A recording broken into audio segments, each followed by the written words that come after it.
حضرت سیدنا امام عبداللہ بن اسعد شافعی یمنی علیہ رحمت اللہ الغنی اپنی مشہور زمانہ کتاب روض الریاحین فی حکایات الصالحین میں لکھتے ہیں، ایک بزرگ نے اللہ تبارک و تعالیٰ کے دربار عالی میں دعا کی، یا اللہ عز و جل مجھے قبر والوں کے احوال دکھا۔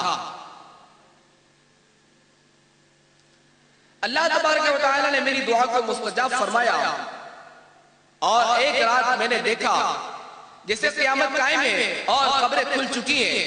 میں نے دیکھا کہ کچھ قبروں والے سندس پر سوئے ہوئے ہیں، اور کچھ ریشم اور دیباج پر، کچھ تختوں پر ہیں اور کچھ ریحان پر۔ ان میں کئی ہنس رہے ہیں تو کئی رو رہے ہیں۔ یہ منظر دیکھ کر میں نے دربار الہی عز و جل میں دعا کی، یا اللہ عز و جل تو نے سب قبر والوں کو برابر کیوں نہ رکھا؟ اس پر قبر والوں میں سے کسی نے ندا دی، اے بندے یہ فرق ان کے عملوں کی وجہ سے۔ جو لوگ سندس پر سوئے ہیں یہ وہ ہیں کہ جن کے اخلاق اچھے تھے، جو ریشم اور دیباج پر ہیں یہ وہ لوگ ہیں جو راہ خدا عز و جل میں شہید ہوئے۔ جو ریحان پر آرام فرما ہے یہ خوش نصیب روزہ دار ہیں، جو خوشی سے ہنس رہے ہیں یہ وہ لوگ ہیں جنہوں نے بارگاہ رب العزت میں اپنے گناہوں سے سچی توبہ کر لی تھی۔ اور جو رو رہے ہیں یہ وہ بد نصیب ہیں جو دنیا میں گناہوں میں منہمک رہے، اور جو اونچے اونچے مراتب والے ہیں یہ وہ سعادت مند لوگ ہیں جو آپس میں صرف اللہ تبارک و تعالیٰ کی رضا و خوشنودی کے لیے دوستی کرتے تھے۔ گورے نے کہا باغ ہوگی خلد کا، مجرموں کی قبر دوزخ کا گھڑا، کھل کھلا کر ہنس رہا ہے بے خبر، قبر میں روئے گا چیخیں مار کر لے توبہ رب کی رحمت ہے بڑی، قبر میں ورنہ سزا ہوگی کڑی۔ تو میٹھے میرے اسلامی بھائیوں، خوب یاد رکھیے کہ نیکی اور بدی برابر نہیں، نہ نزعہ میں، نہ دنیا میں، نہ نزعہ میں، نہ قبر میں، نہ حشر میں، نہ میزان پر، نہ پل صراط پر۔ ہمارا پاک پروردگار عز و جل اپنے پاک کلام میں ارشاد فرماتا ہے،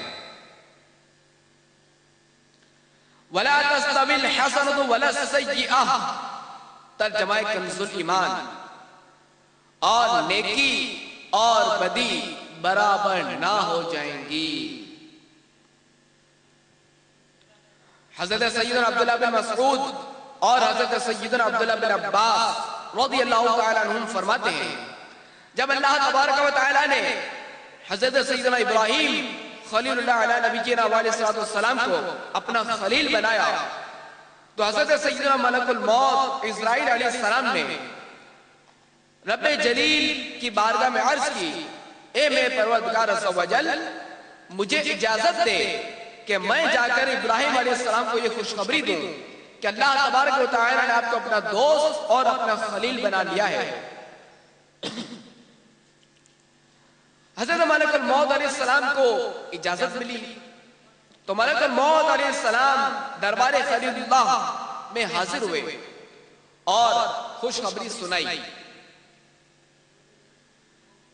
حضرت سیدنا ابراہیم خلیل اللہ علیہ نبینا علیہ السلام نے اللہ تبارک و تعالیٰ کا شکر ادا کرتے ہوئے بارگاہ خدا بندی عز و جل میں عرض کیا، یا اللہ عز و جل تیرا شکر ہے تو نے مجھے اپنے فضل و کرم سے اپنا خلیل بنا لیا ہے۔ اس کے بعد حضرت سیدنا ابراہیم خلیل اللہ علیہ نبینا علیہ السلام نے فرمایا، اے ملک الموت علیہ السلام تو مجھے وہ صورت دکھا کہ جس صورت میں تو کافروں کی روح قبض کرتا ہے۔ حضرت سیدنا ملک الموت علیہ السلام نے عرض کیا کہ آپ میری وہ صورت نہ دیکھ سکیں گے۔ حضرت ابراہیم علیہ السلام نے فرمایا تو مجھے وہ صورت ضرور دکھا۔ حضرت سیدنا ملک الموت علیہ السلام نے عرض کی آپ اپنا چہرہ مبارک دوسری طرف پھیر لیں۔ سیدنا ابراہیم خلیل اللہ علیہ نبینا علیہ السلام نے اپنا چہرہ دوسری طرف پھیرا۔ ملک الموت علیہ السلام نے عرض کی اب آپ میری طرف دیکھیں۔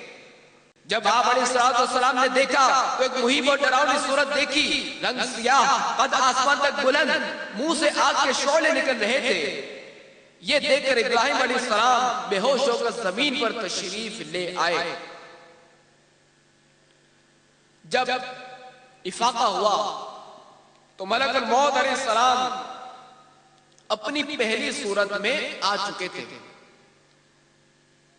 تو آپ علیہ السلام نے فرمایا اے ملک الموت، اگر کافر کو اور کوئی بھی عذاب نہ ہو تو بھی اسے تیری صورت دیکھ لینا ہی عذاب کے لیے کافی ہے۔ پھر حضرت سیدنا ابراہیم خلیل اللہ علیہ نبینا علیہ السلام نے فرمایا اے ملک الموت، اب تو مجھے وہ صورت دکھا جس صورت میں تو ایمان والوں اور نیکوکاروں کی روح قبض کرتا ہے۔ حضرت سیدنا ملک الموت علیہ السلام نے عرض کیا آپ اپنا چہرہ انور دوسری طرف کریں۔ آپ علیہ السلام نے چہرہ مبارک پھیرا تو ملک الموت علیہ السلام نے عرض کی اب آپ علیہ السلام میری طرف دیکھیں۔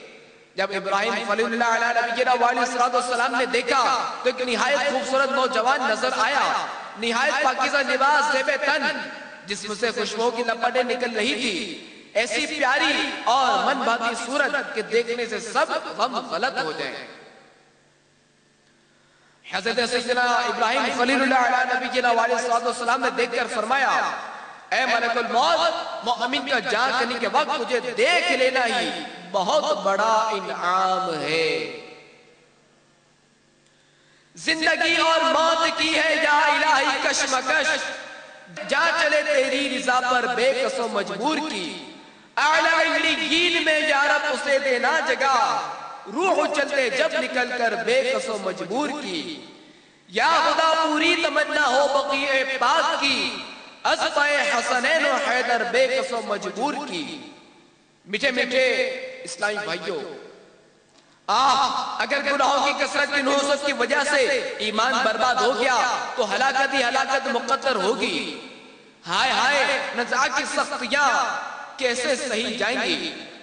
حضرت سیدنا علامہ حافظ قرآن، حافظ حدیث جلال الدین سیوطی شافعی رحمت اللہ تعالی علیہ نقل کرتے ہیں موت دنیا و آخرت کی ہولناکیوں میں سب سے زیادہ ہولناک ہے۔ موت آروں سے چیلے جانے سے زیادہ ہولناک ہے، موت کینچوں سے کاٹے جانے سے زیادہ ہولناک ہے، موت ہانڈیوں میں ابالے جانے سے بھی سخت تر ہے۔ اگر مردہ زندہ ہو کر شدائد موت لوگوں پر ظاہر کر دے تو لوگوں کی نیندیں اڑ جائے اور ان کا سارا عیش و آرام تلخ ہو جائے۔ حضرت سیدنا انس رضی اللہ تعالیٰ عنہ فرماتے ہیں مرنے والے انسان کو فرشتے باندھ لیتے ہیں، ورنہ تو وہ مرنے والا جنگلات میں بھاگتا پھرے۔ حضرت سیدنا میسرہ رضی اللہ تعالیٰ عنہ فرماتے ہیں اگر موت کی تکالیف کا ایک قطرہ تمام آسمان و زمین والوں پر ٹپکا دیا جائے تو سب مر جائیں، لیکن قیامت میں ایک گھڑی کی تکلیف اس تکلیف سے 70 گنا زائد ہوگی۔ فکر معاش بد بلا ہونے معاد جا گزار، لاکھوں بلا میں پھنسنے کو روح بدن میں آئی کیوں۔ امیر المؤمنین حضرت سیدنا عمر فاروق اعظم رضی اللہ تعالیٰ عنہ نے حضرت سیدنا کعب الاحبار رضی اللہ تعالیٰ عنہ سے فرمایا اے کعب ہمیں موت کے بارے میں بتاؤ۔ حضرت سیدنا کعب الاحبار رضی اللہ تعالیٰ عنہ نے فرمایا موت اس لہنی کی مانند ہے جس میں کثیر کانٹے ہو اور اسے کسی شخص کے پیٹ میں داخل کر دیا جائے، اور جب ہر کانٹا ایک ایک رگ میں پیوست ہو جائے تو پھر کوئی کھینچنے والا اس شاخ کو زور سے کھینچے تو کانٹے دار ٹہنی کچھ گوشت کے ریشے وغیرہ ساتھ لے آئے اور کچھ باقی چھوڑ دے۔ حضرت سیدنا علی المرتضیٰ شرع خدا رضی اللہ تعالیٰ عنہ جہاد کی ترغیب دلاتے اور فرماتے اگر تم شہید نہیں ہوگے تو مر جاؤ گے، اس ذات کی قسم جس کے قبضہ قدرت میں میری جان ہے، تلوار کے 1000 ضربے بھی میرے نزدیک بستر پر موت سے بہتر ہیں۔ حضرت مولا علی رضی اللہ تعالیٰ عنہ نے اس لیے فرمایا کہ شہید بوقت شہادت جنت کے نظاروں، بلکہ خدا عز و جل چاہے تو میٹھے میرے مصطفیٰ صلی اللہ تعالیٰ علیہ وآلہ وسلم کے جلووں میں گم ہو جاتا ہے اور اسے نزعہ کی سختیوں کا احساس تک نہیں ہوتا۔ جبکہ عام حالات میں مرنے والا سکرات کی شدید تکالیف سے دو چار ہوتا ہے،